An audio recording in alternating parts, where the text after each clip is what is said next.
500 years ago, there were people on both sides of the Atlantic Ocean, but neither knew about the other. On the western side, our side, the people had reddish-brown skins and lived in huts or wigwams. On the eastern side, in Europe, the people were white-skinned. They had learned how to build houses and large sailing ships, but they still didn't know much about the rest of the world. In fact, most of them believed the earth was flat. Then one day, a map maker named Christopher Columbus had an idea. Do you know what? I think the world isn't flat at all. I think it's round like a ball. Did you hear what he said? Did you hear what he said? He said that the world is round. Oh, he's crazy mad. I think the world isn't flat at all. I think it's round like a ball. The world's as flat as the brim of your hat, and that is very plain. I know that I'm right, oh, I know that I'm right when I say that the world is round. Oh, I'm right, I'm right. My thinking is sound and I'll prove the world's round. It won't take very long.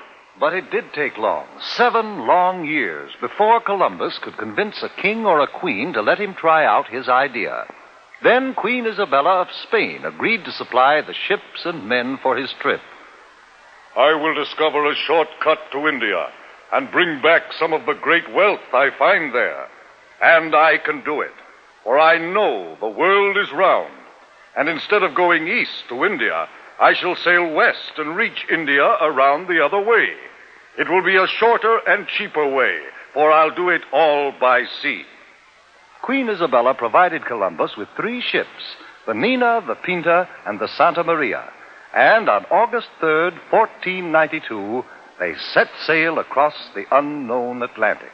High on the foaming tide, over the ocean, onward our ships will ride, onward, my sailors. The ships sailed onward, but 2 long months after they started, there was still no sign of land ahead. Turn back, Columbus!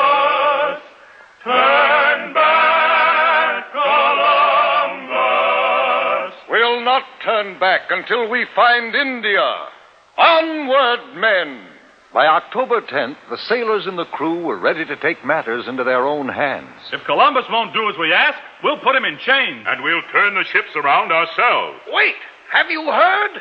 One of our men has just seen a branch in the ocean. What of it? It had fresh berries on it. That means we're near land. Hooray! 2 days later, the ships reached land, and Columbus and his crew saw the people with reddish-brown skins who lived there.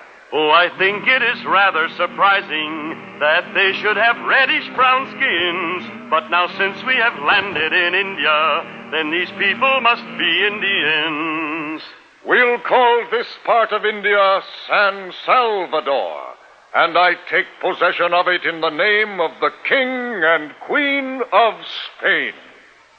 The people Columbus called Indians were very friendly, and they gave Columbus and his men many gifts, but not the rich jewels and gold for which they had come. For Columbus really wasn't in India at all. He was on one of the islands off the coast of America. But because of Columbus's mistake, the natives of America have been called Indians ever since. Columbus visited other islands near San Salvador, looking for the great wealth of India. And then he and some of his men returned to Spain. Hooray! Hooray for Admiral Christopher Columbus! Columbus had no trouble getting ships and men for his second voyage, but he still hadn't the slightest idea that he was headed for the vast continent of America, and that he would have had to cross it and sail over the Pacific Ocean before he could reach India by traveling west.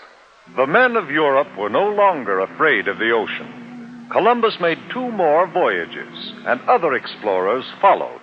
But each year on October 12th, we celebrate Columbus Day, the anniversary of that day in 1492, when Columbus first sighted the land of the New World, America.